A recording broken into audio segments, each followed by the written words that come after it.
What's good, everybody? We are back again for another episode of the No Hedging Podcast, or go by the name of Rip 16, the GOAT.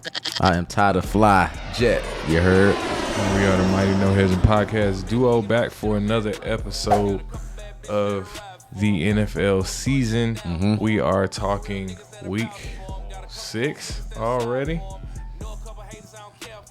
6. Yeah. Already. So we're going to be tapping in, talking about everything that happened in week 5 as well. But make sure y'all like, share, comment, subscribe to the channel. Keep showing us some love so we can keep showing it back. Yes, sir. It's a lot to talk about. This is a very interesting week that just occurred. Very eventful. So yeah, you got anything you want to say to the people before we dive into week 5? No, let's just go ahead and jump right in, man. Let's not waste any time. Let's talk about it. Hey man, without further ado, let's get to a wonderful segment, a classic segment, one of our very first segments of this show. We call it Takeaways. Take away. What do you got? What do you got? Nah, so one of my takeaways from week 5, upset alert. Yeah. There were a lot of upsets that happened this weekend. Yeah. But that's how the NFL works. It's going to be that every weekend. But there's a few teams that were not expected to lose. No, not at all. I think this weekend some might describe it as fucking exhilarating. Yeah, let's jump into the first one. Let's talk about the Jags and the Chiefs. Let's talk about the one that recently happened. Yeah, all right. The Jags last week, we put the Jags inside of our Contender and Pretender segment because we was trying to figure out where they fall at, and they was looking like contenders. And we did say, we also put the Chiefs in there, and we said, this is going to be a prove-it game for the Jags. Yeah. And they went out there and proved it. yeah. I don't feel like the Chiefs lost that game. I feel like the Jags actually won that game.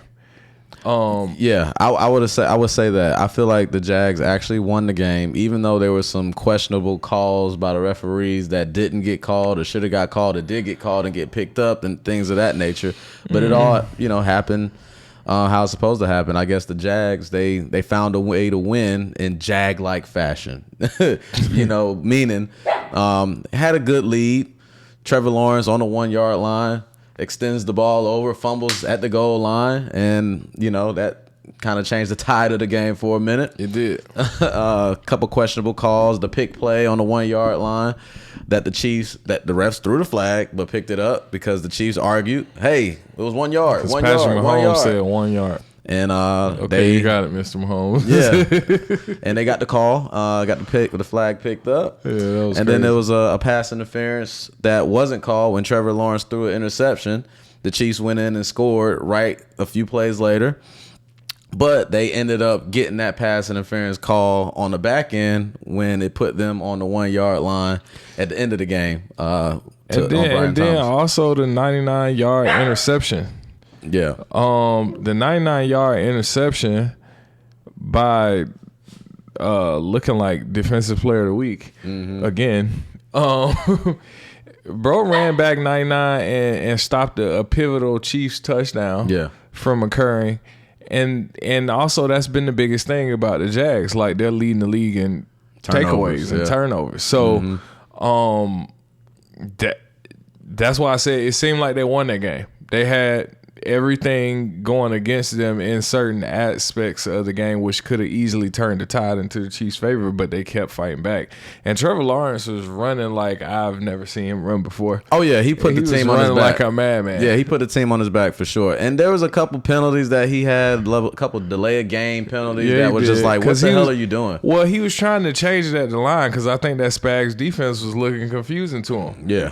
And he was goddamn can. Yeah, and then running out of time, bro. Running out of time. But to his credit, though, even when he did fuck up with that, He'll come back and run 12 yards. Yeah. And get you a first down. He'll lower the shoulder, take a little hit to get the first down. So, I mean, to his credit. The stumble, scramble, touchdown play was crazy. And then that pass to Brian Thomas on the right-hand side was a fucking dime in the bucket. It was just insane. So, I mean, bro did his thing. Like, we've been critical of Trevor Lawrence, but that was hands down one of the best Trevor Lawrence performances I've seen in a very long time. For sure.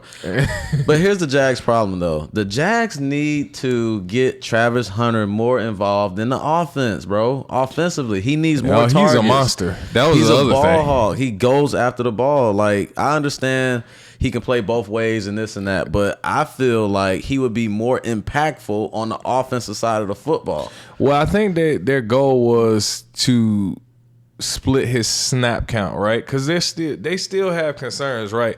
In college, him playing both ways, it caused some concern for some people, but it wasn't as big of a deal because he was in college. Now, when you put him out there on the field with these huge NFL players, you know, crazy physiques, physical athletes, crazy strong, you know what I'm saying? It's some concern about him learning all those plays, running down there, playing defense, and then turning around, taking hits on offense and doing all this. But, I mean, he's a football player, bro. Right. He's just a pure football player. Bro went up there and made a spectacular catch on 2 defenders.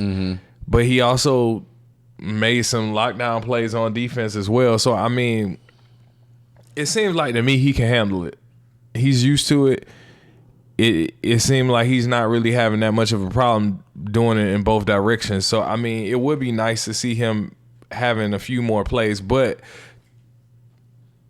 to their credit, I think having Brian Thomas playing so well allows them to be able to rest him a little bit so that they don't they need to get him going wear him too. down. Now, I think Strange going out at tight end was a little bit of a hit. Because the hip injury or whatever he has going on with his hip, you know, it seems like they was trying to keep him loose or whatever, but he wasn't able to get back in the game. I think they have enough firepower and they're running the ball well enough to be able to rest him and still be able to win games, clearly. But I would like to see him play a little bit more offensively, like you said. But I don't mind him playing a little bit more defense, too. Like, I think you increase his snap count on both sides, and just let him cook. Yeah. I mean, especially in games where you need somebody to come in and make a critical play. He clearly showed that bro can make a play. Yeah. I mean, and the Jags, man, like I said in the last episode, like this was that game that should put them in conversation a little bit more. Now, they just played the 49ers on the road, got the win. Chiefs at home, got the win. Now they got they have Seattle coming up next, and they have the Rams coming up next. So you're talking about 4 playoff type caliber teams that they are on their schedule. It's pretty tough. I think if they go out and they continue to play how they've been playing, I mean, this is a team that we need to be talking about as a potential for sure. contender. I You know mean, what I'm saying? I think we put them on Contenders and Pretenders last week for a reason, and I think they held up their end of the deal and did not disappoint. We had as must-see TV, and it didn't disappoint. Yeah, that was good. Another game we had on must-see TV last week was the Tampa Bay Buccaneers and the Seahawks. Yeah. And I picked them Bucks. You did. The Bucks came out there. Ibuka has 7 targets, 7 receptions, 163 yards. He's a stud. He's a bro. monster. I know. I tried to tell you. And I said Mike Evans ain't there. I said, don't worry about Mike Evans. No, what I'm saying is, don't worry about Chris Godwin. They don't need to worry about that. They got Neke Ibuka. He's better than both of them right now. Yeah, and I think with Mike Evans out, you know, you saw it with Mike Evans on the field, but when Mike Evans is out and you still do shit like that, it shows even higher level of it, I think. And it's just his performance and being able to pull out that win. Because, like I said, Seattle, for some reason, they're not that good at home. Yeah. I don't know. Right. I don't know why, but for some reason, they do not play that well at home. They're a much better road team.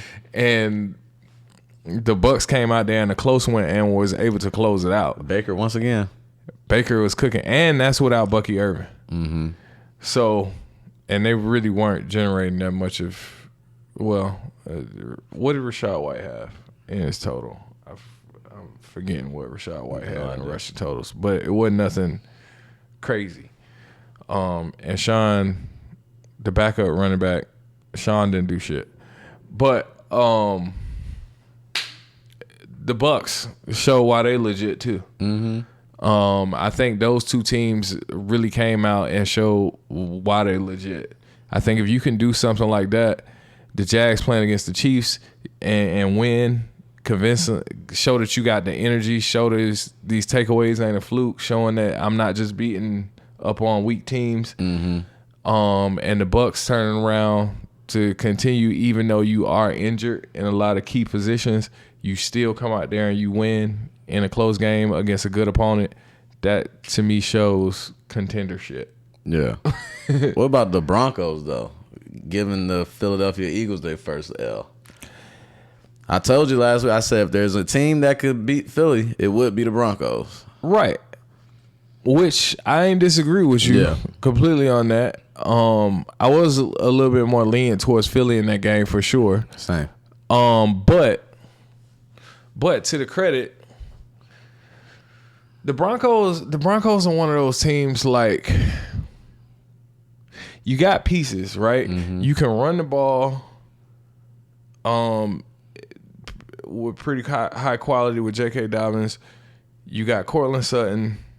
You got Bo Nix, who comes out there and plays pretty well at certain times. You got a solid Troy defense. Franklin, Evan Ingram. You got pieces. Mm-hmm. You know what I'm saying? So theoretically speaking, on paper, they should be able to fuck with a lot of teams, right? They just dropped the ball on some of these games. So it's like, I don't know what happens or why you don't connect it all or why all the dots don't connect sometimes. But they put it together well enough against the Philadelphia Eagles.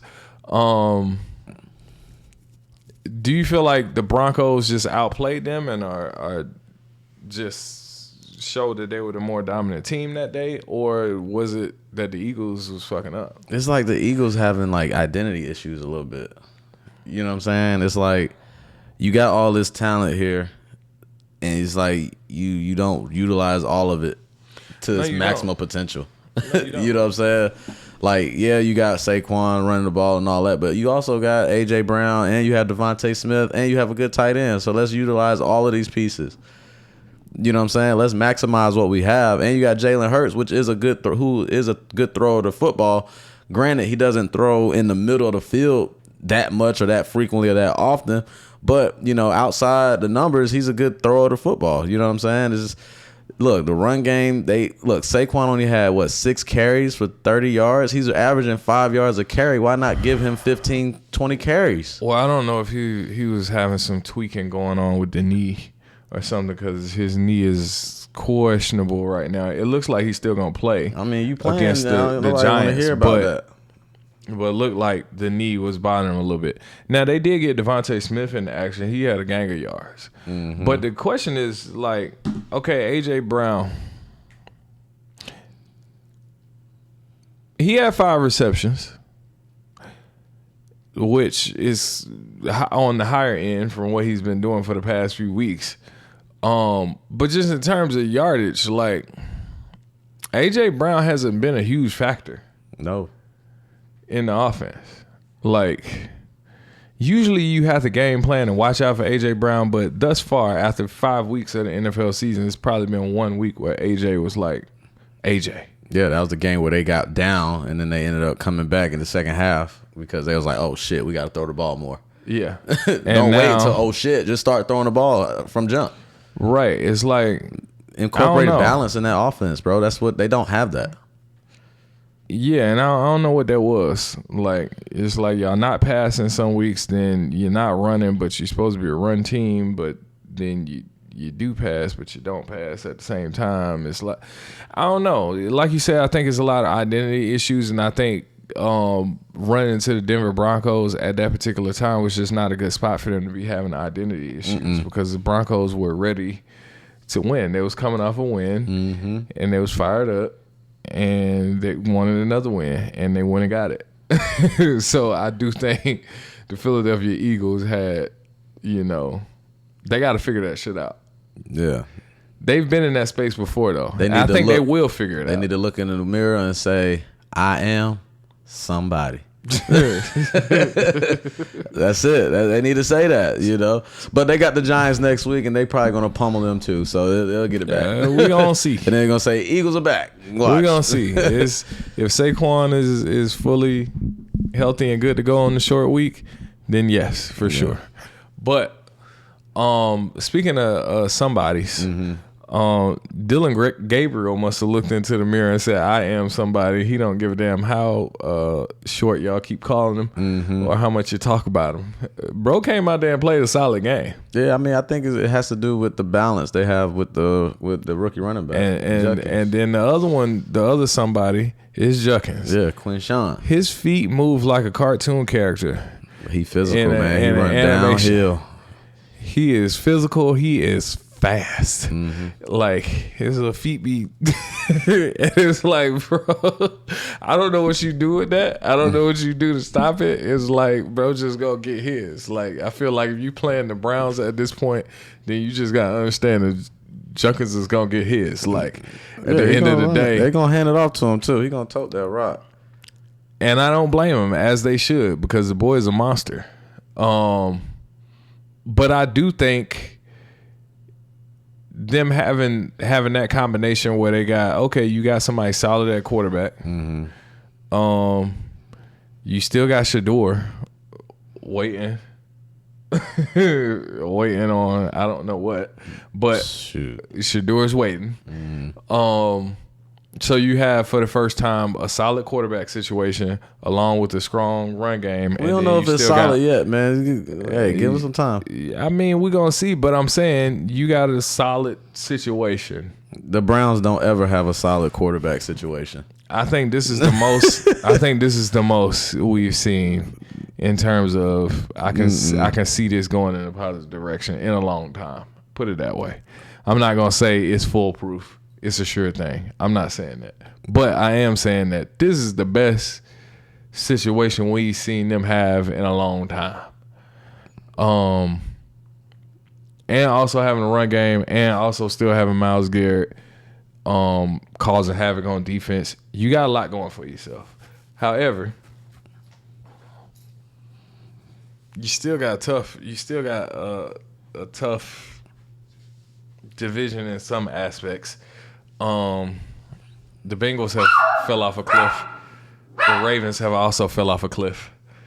So the only team really in your division is the Pittsburgh Steelers that are significant. So this is an ideal situation for them in a lot of aspects.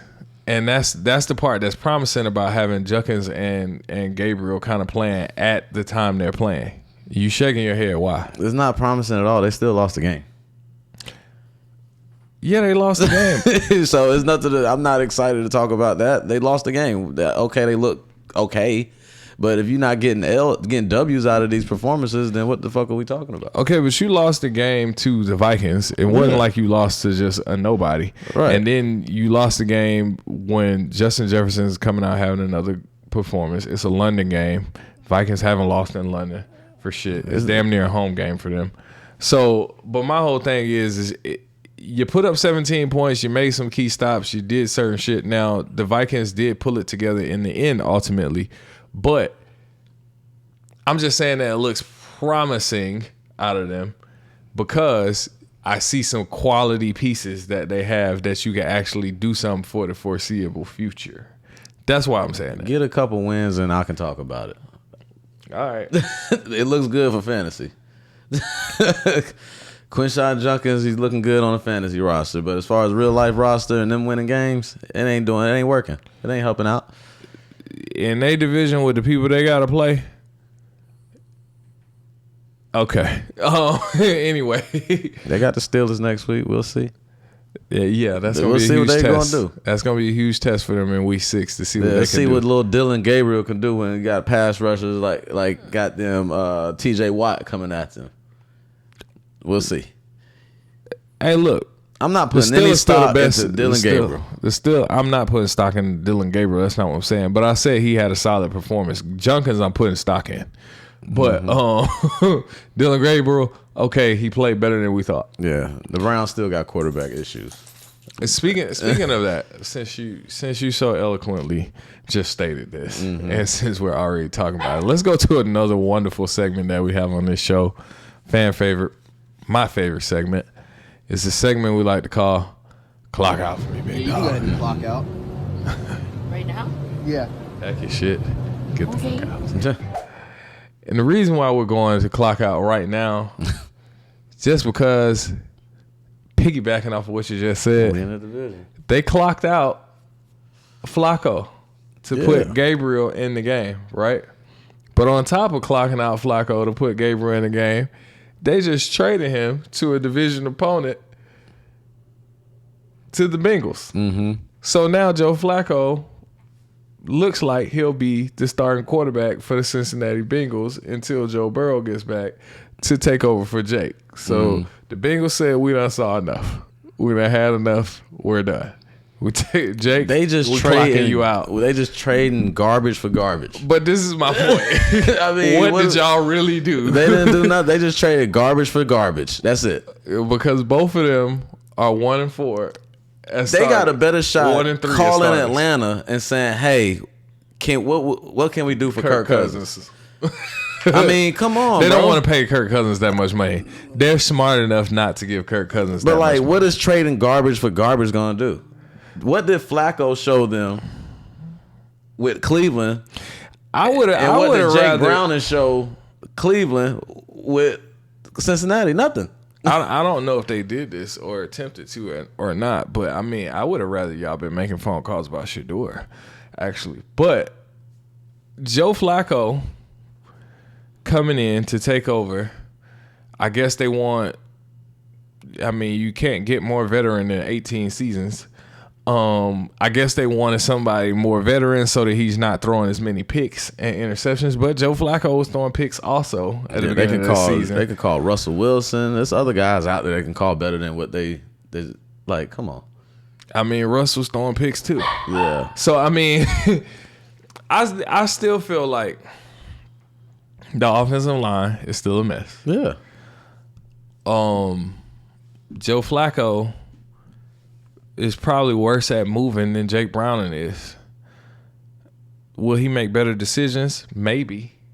We'll see. But yeah, I don't know if it's really gonna do anything. The Jake to Joe trade, and y'all gave up a what?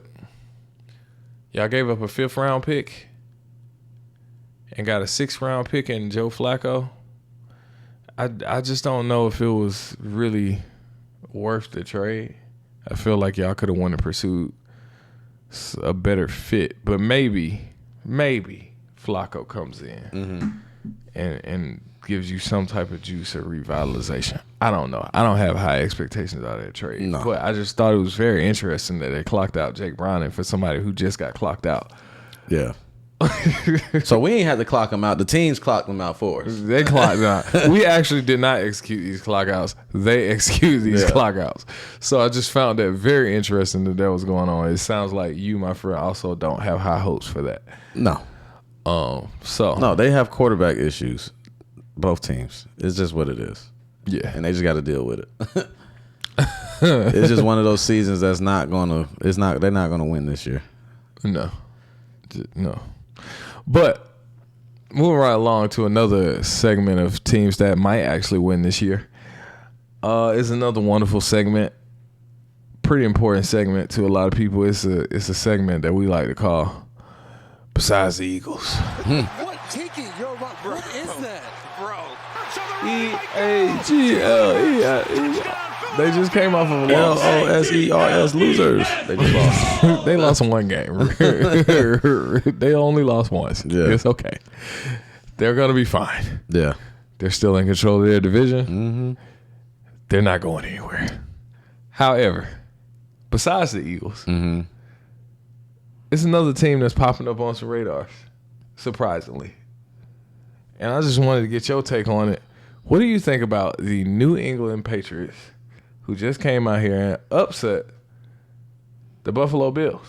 We was just talking about upset alerts. The other team that got a big-ass upset was the New England Patriots. Now, I personally thought they was going to cover the spread because of how they been playing. Yeah.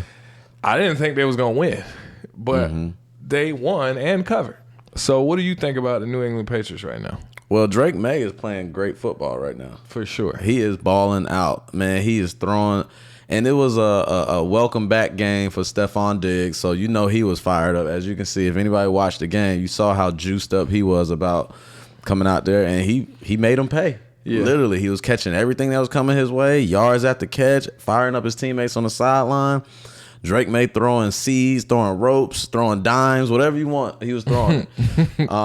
Drake May is that guy. I think, New England found that guy. But this game was more of like a defensive game, to be honest. Like the Patriots, they came in and they had a plan for Josh Allen to make sure that he wouldn't get loose like he normally does on everybody else. So the Patriots, I mean, they could be a team to be reckoned with. I wouldn't put that on the table just yet, just because they beat the Bills. This is a division game. It's a rivalry game, so they see this team division twice a year. games are tough. So I'm not surprised that they won. It's just, it's just a great performance by New England. Because who can say? I mean, who's to say that next game they meet each other, the Bills blow them the hell out? You know what I'm saying? So I don't know. I like the performance by the Patriots. I love defensive games. I like the fact that Stephon Diggs was involved heavily in the game. Had like over 160 or something like that. And Drake May, his performance, he looked very, very good and looked like a competent quarterback in that position. So kudos and credit to the New England Patriots, but I'm not putting them in a contender pile just yet. I respect it. I won't necessarily. I kind of feel the same way, but I'll say this: they are on my radar. I'm not fully putting them into a contender pile either. The Bills are still the top team in that division, despite losing to the Patriots. I think the Bills are still the top team in that division for sure. But the Patriots have emerged as the second best team in the division, which it's been a long ass time since they've been anywhere near one or two in that division. So I think that's something to watch. I think they have a lot of promise in New England, and I do think they have some great things going for them on both sides of the football. So they are definitely more so on our contender watch list than saying that they're a legit contender. But kudos to them. They are playing very well. All right, man. Moving forward to another wonderful segment. I'm going to throw a curveball at you. It's a new segment that I'm growing to love a lot. It's a segment they call AskAGiantsFan. Oh, no. Dead ass. Oh, no. The Giants were riding so high after they beat my Los Angeles Chargers. So high, so much so that I get random phone calls after a motherfucker goes 1-3 to tell me that the New York Giants have won a football game. And then they take their ass down to the bayou and they get cooked like some alligator. Tragic. You went to that game. I did. Shouldn't have. What the hell happened? Turnovers, bro. Turnovers. We were in control of that football game. We were up 14-3. First 2 drives. Here we go. First 2 drives. Like I said, them first 15 plays are all great. But once the game starts getting out of whack, it's like, okay, we need to figure out what's going on. We just get confused. We don't know what the hell's going on. We turn the ball over. You got 3 fumbles and 2 interceptions.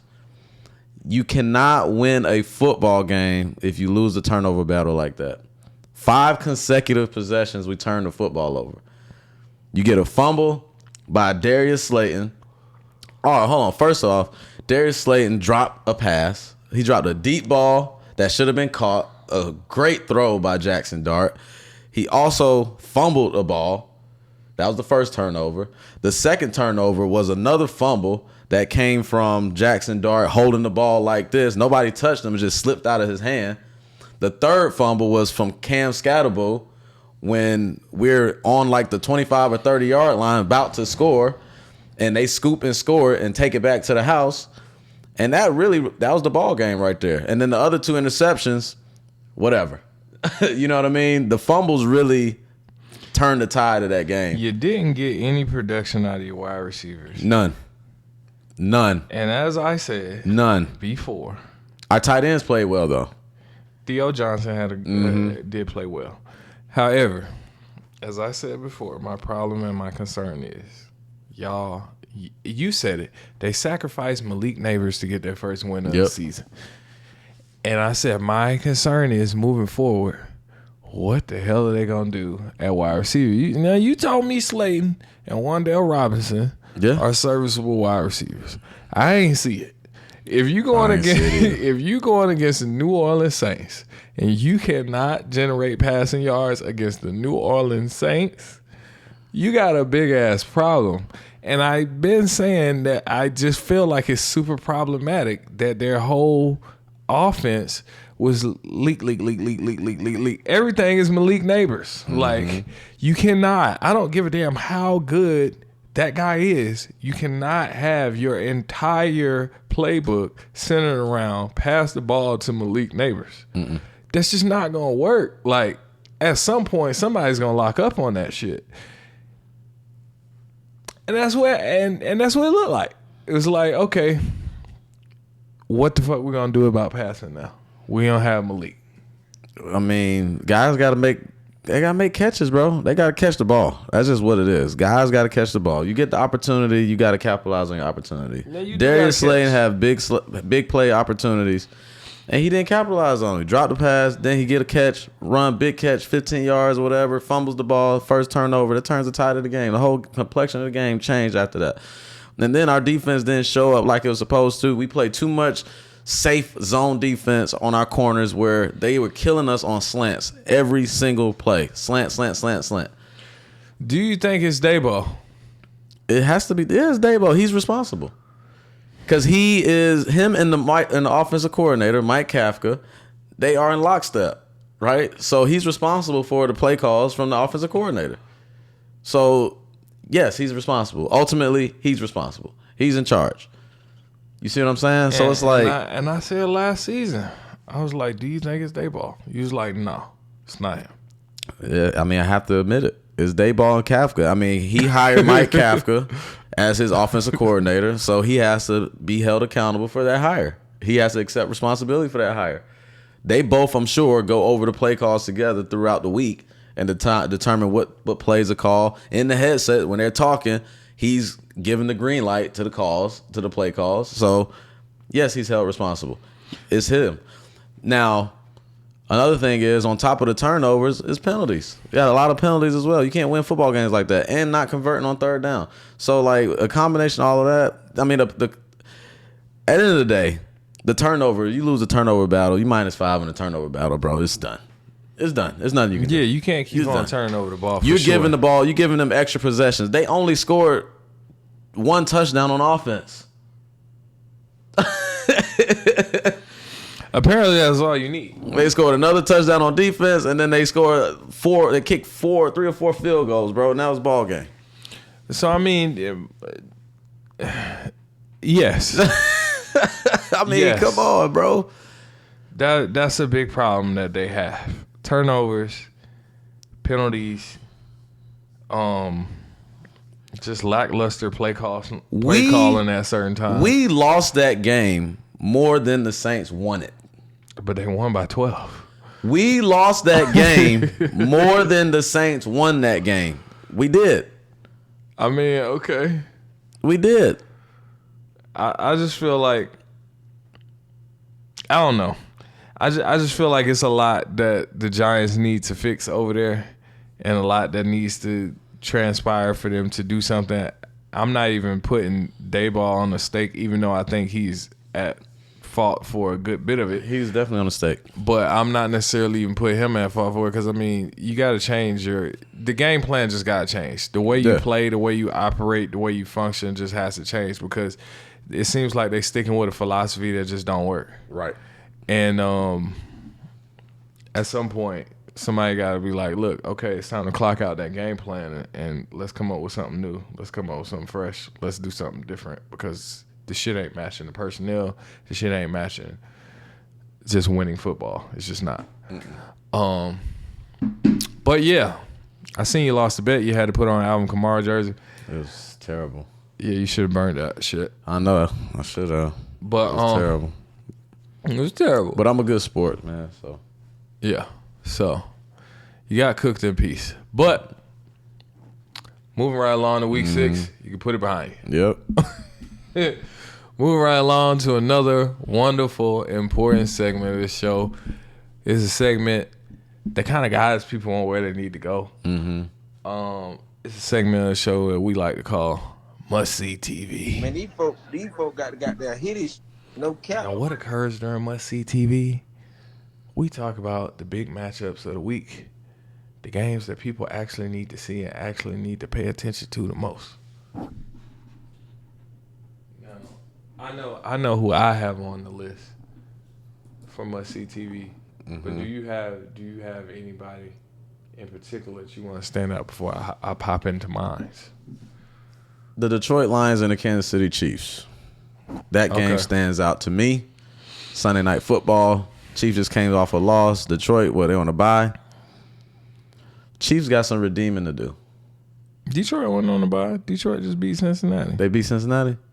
Beat the You hell. sure? Yes. Okay. I saw it. Yeah, okay. My bad.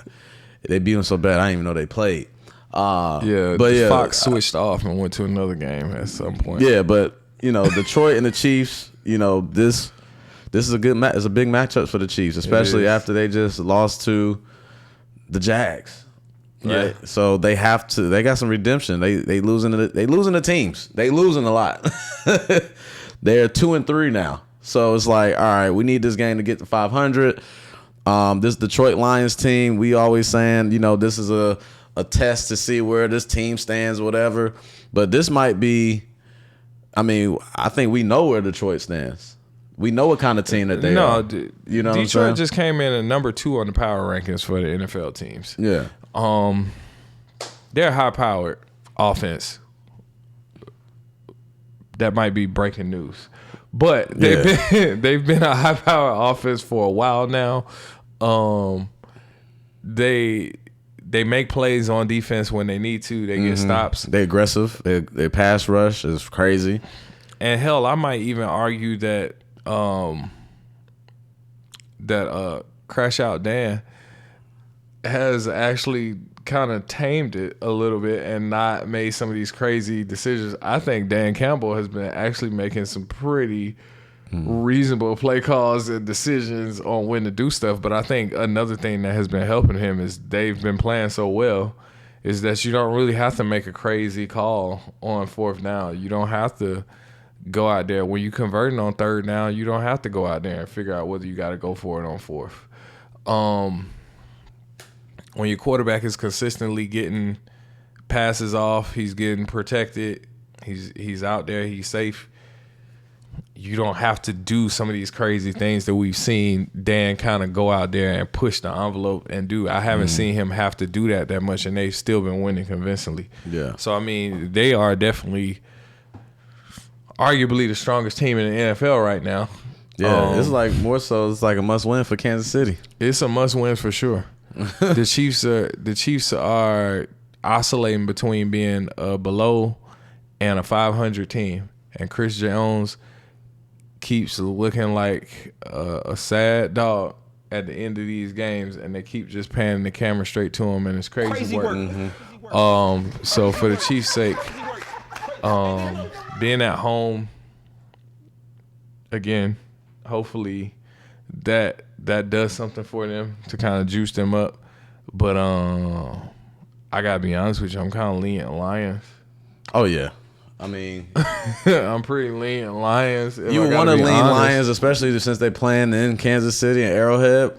But whenever who's favored in this game? Is the Chiefs favorite? It gotta be the Lions. It's Sunday night.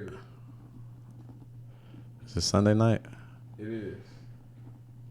They waiting all day for Sunday night. I don't even see the line on that game yet, but I'm just going to assume just off of my own personal knowledge that the Lions are the favorite. Yeah, I don't see Yeah, they ain't bringing line out. I don't see the line on that game right now. Maybe they doing some trickery. Yeah. That's usually what that means. But yeah. Another game that I'm looking forward to personally is the San Francisco 49ers versus the Tampa Bay Buccaneers. Mm-hmm. These are two unexpectedly good teams. Yeah.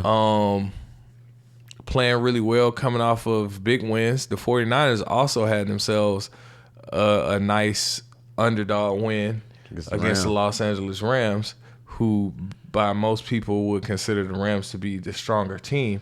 Yeah, but that line was too. It was like 7-point favorite or something like that. It was weird. Yeah, it was not for a divisional game. We talked about that. It was high for a divisional game for sure.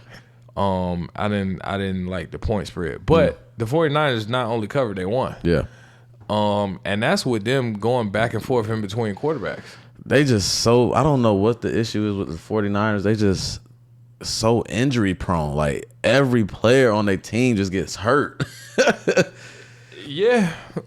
They get hurt. But Mac Jones, I mean, he came in there, he stepped in, he was getting fucking tossed around and getting hit and delivering some passes, and he was tough. He's a tough guy. But I mean, and that's the part that's the most impressive about it is they've still been the injury prone as San Francisco 49ers, and they're still 4-1. Mm-hmm. Like that's the part that's impressive to me is I don't know how y'all are 4-1 right now, given the fact that you won with Mac Jones against the Rams. Huh? Yeah. And then actually the game which you lost was with your starting quarterback. Mm-hmm. So because they threw him in too early. They did. He shouldn't have been out there. Yeah. But point being is they've been doing that, playing through the injuries between quarterback, wide receivers, running backs, all types of players been injured, and they still managed to win games. So and to the Bucs' credit, they've did the same thing. Mm-hmm. So I'm very interested to see this matchup because it just further solidifies one of these teams and takes them up a step higher if they can win this matchup. Mm-hmm. Because they've both been scrappy teams and they've both been fighting through injuries and they both proved that they're not a team to be counted out. So I'm just curious to see how this matchup is going to go when the Bucs and the 49ers go. One word to describe the Bucs team is resilient, man. Them boys, they play to the end. Oh, for sure. They don't quit no games. They play to the end. I seen a clip where Baker Mayfield was talking shit to one of the fans, called him a fucking pussy. I love it. Yeah, coming out the tunnel, he's like, yeah, you a fucking pussy, yeah. God, I love me some Baker Mayfield, dog. So, I mean, yeah, with all that being said, that's my must-see-TV game of the week. Yeah. I want to see what's going on between these two banged-up winners. Yeah. But, yeah. So, moving forward to another wonderful segment. Probably the most important segment of the show. Mm-hmm. Some people come here just for this segment. They should come here just for that segment. Because we over 500. We are. If you want to make some bread, you want to win. You want to win, you'll be up with us. Listen, you'll be up with us. All you got to do is get in with me. Come on, man. This is a segment that we like to call Best Bets. There's some guys. There's some guys on national syndicated television whose best bets are worse than ours. They be trying to steal the drip, too. Yeah, I'm calling you out, Nick Wright.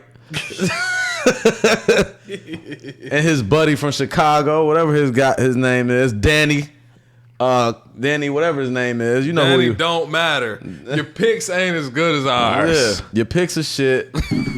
But let's get into it, man. Last week, our best bets, we put a lot of gas on it. We went 2-1 last week. Yeah, 2-1 last week. We both went 2-1 last week. Yeah. So it was some really good picks. But what's the win totals for the season so far? The win totals for the season is right now on Best Bets. I'm 7-4-1, and you are 7-5. 7-5. That's above 500. Over 500.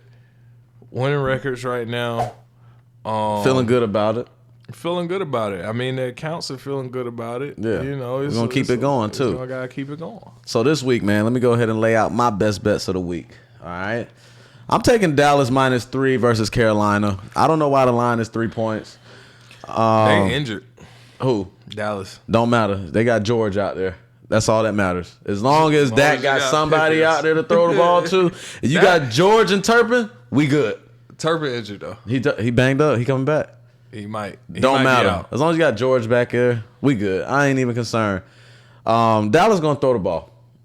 You got Dak back there. He going to throw it. Dak is quarterbacking right now. Yeah, he is quarterbacking. He's looking like Dak is quarterbacking. He's getting back into MVP Dak. Not MVP candidate. NDP candidate form. Yeah. Dak is quarterbacking for real. Yeah, and it's Carolina. They playing in Carolina. Dallas Cowboys fans gonna pack that thing out because Carolina tickets are cheap, so everybody goes to Carolina games. Yeah, and I think the Dallas Cowboys, they beat them by like 10 points. Carolina, they're a resilient team too because they had that win against who they just played and they came back. Miami. That was a good resilient win. They were down with like 17 points or something in the fourth. They put together 2 pretty impressive wins. So shout out to them for that, but that's not going to happen against the Dallas Cowboys. Give me the Dallas Cowboys -3 in Carolina.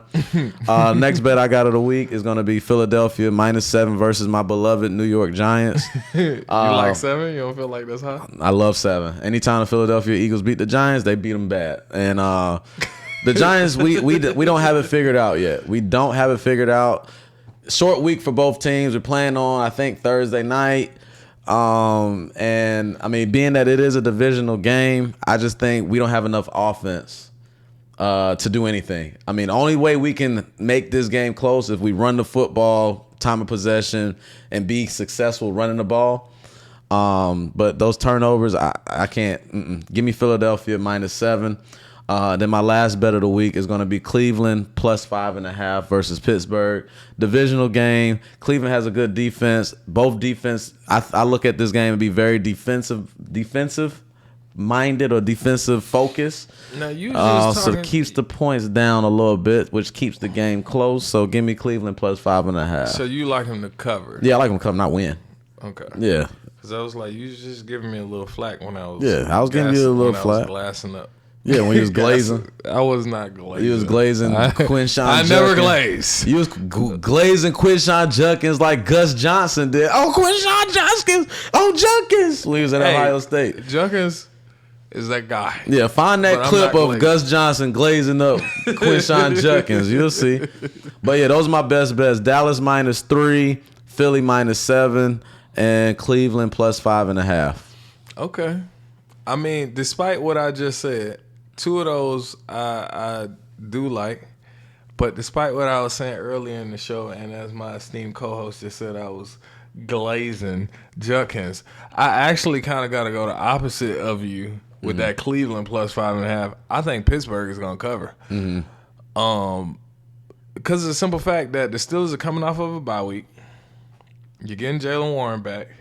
You had a great performance out of Kenneth Gainwell. All of that defensive prowess that you mentioned earlier in the division, they still have. DK Metcalf was a monster in his last game. He seems to have a good connection with Aaron Rodgers. Aaron is looking way better than he ever looked in the Jets uniform. For that reason, I feel like you give Mike Tomlin 2 weeks. You give Mike Tomlin 2 weeks, I think Tomlin comes up with a good game plan to handle the Cleveland Browns. So I'm gonna take the Steelers. What is it, Remy? You like the dog? You like Cleveland? I think Remy likes Cleveland. But I'll say this. I think that 2 weeks to play the Browns with a rookie quarterback, give me the Steelers and Tomlin. Another bet that I love. Give me the Baltimore Ravens versus the Rams. I'm taking the Rams. -7.5. No Lamar, no dub. No Lamar, no dub. Them boys are ass right now. And the other problem they got going against them, they got ran. They just keep getting ran on. They keep keep getting people that's breaking loose. You got Chubb getting 30-yard run gains on you and touchdowns and all type of shit. Houston put it on them. Houston beat them boys bad. And Houston's offense has not even been going crazy like that to be dropping 40 on somebody. I saw a meme that said something about he wanted to give a shout out to the Ravens backups for playing just as good as the starters. Accurate. And for that reason, give me the Rams -7.5. Normally don't like the hook, but they've been playing so bad. Give me the hook. Yeah. And the last one I'm gonna take the New England Patriots -3.5 versus the New Orleans Saints. I like that bet. I think the New Orleans Saints won that game because they was playing the New York Giants. Yeah. Not because they were that good. I think the Patriots actually beat somebody who is that good. Right. And 3.5 points. I think the way Drake May been playing, the way the defense been playing, if Stephon Diggs keep that same energy, give me the Patriots to run away with this game against the New Orleans Saints. I agree. So yeah, that's my top 3. Patriots 3.5, Rams 7.5, and the Steelers 5.5. That's my best bets this week. But the dog was barking. The dog was definitely fucking barking. You got it. Just a few seconds ago, and for me last week. So these folks still gotta know. You needed it though. We all needed it. These folks still need to know what's the dog of the week. Now, my dog barks. You needed it bad. I told you. The Seahawks do not play good at home. Yeah. And the Bucks won, and it was my dog. And the Bucks won that game. Now, that brings me to a whopping total, which I haven't been doing that great at, but I'm on a positive trajectory right now. 1-3. My dog barked. I was 1-0 last week. Your dog did not bark because you unfortunately had the New York Football Giants. Yeah. Screw them. But we're going to get back right. That brings me to 1-3. That puts you at 2-2. So you still 500. Yep. So who's barking at you this week? I'm going to go with the San Francisco 49ers, man. They're going to get some guys back. It's a strong dog. They're going to get some guys back. I think that win that they pulled out versus the Rams, even though they tend to beat the Rams all the time, I think, that built a little bit of confidence in this team, because they were heavy underdogs that game. And I feel like they're starting to embrace this underdog role. You know what I mean? Yeah. Kyle Shanahan told the team and said something about, they got us as underdogs this week. So they came out and played like they were underdogs and wanted to take that game, in which they did. I think that happens again this week. I think, like I said, with some guys coming back, they're going to get a little bit healthier. It's going to be a tight game. So I feel like with these tight games, it can go either way. So I'm going to just go ahead and lean into the 49ers this week, man. Hey, I understand that. The Niner game. It's a tough one. I do like the Bucks, but Bucks I'm you want to keep riding that Bucks wave, but it got to stop somewhere. It got to stop somewhere. Hey man, speaking of riding the wave, right? Last week I was against them. You was against them. This week I'm with them. Give me the Seattle Seahawks to get the upset dub against the Jacksonville Jaguars. The Jaguars have been playing great. I'm not mad at that. They've been a strong team defensively, get a lot of takeaways. But as you just so eloquently stated, it got to stop somewhere. They got to stop somewhere. And they was juiced up. That was their first primetime game. It was Trevor Lawrence's birthday. Yep. The defense was fired up. It was a lot of things going in their favor. Yeah. It was at home. You can hear the Duvals being cheered. Yeah. Listen, it was a lot of things going in their favor. However, it was a couple things that stood out to me in that win. The Seahawks are able to run the football with Kenneth Walker and Charbonnet, right? Yeah. And they still got JSN to take the top off when they get ready to. What I saw out of the Jaguars, they had a little bit of problem stopping that run game.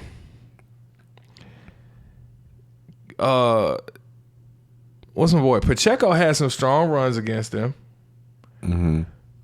Kareem Hunt was able to punch it in. He had some strong runs against them.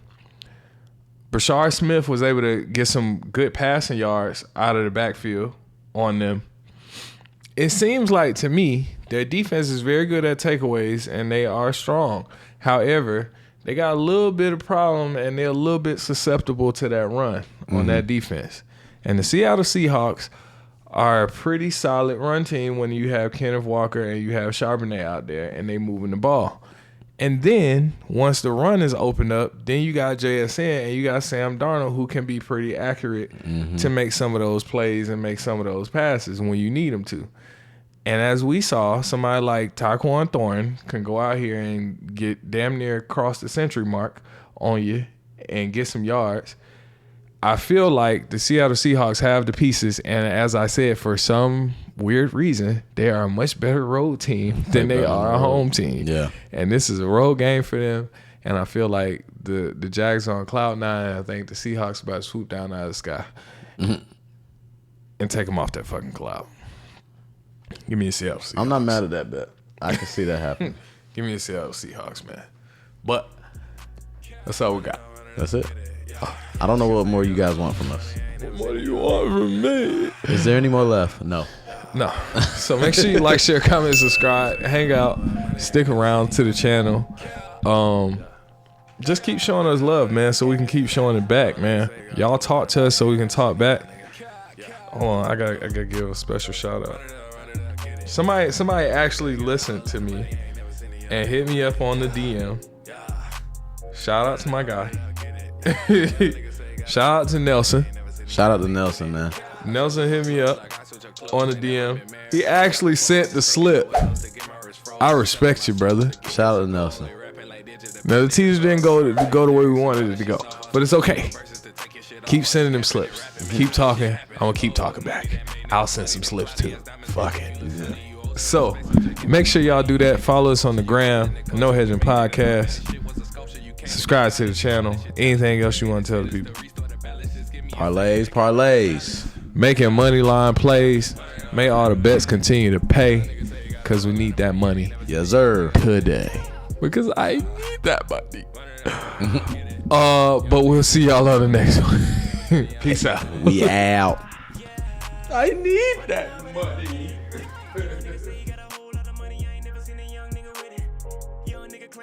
Lifestyle, I ain't never seen a young nigga living. And come to find out, you ain't never earned shit. Everything to you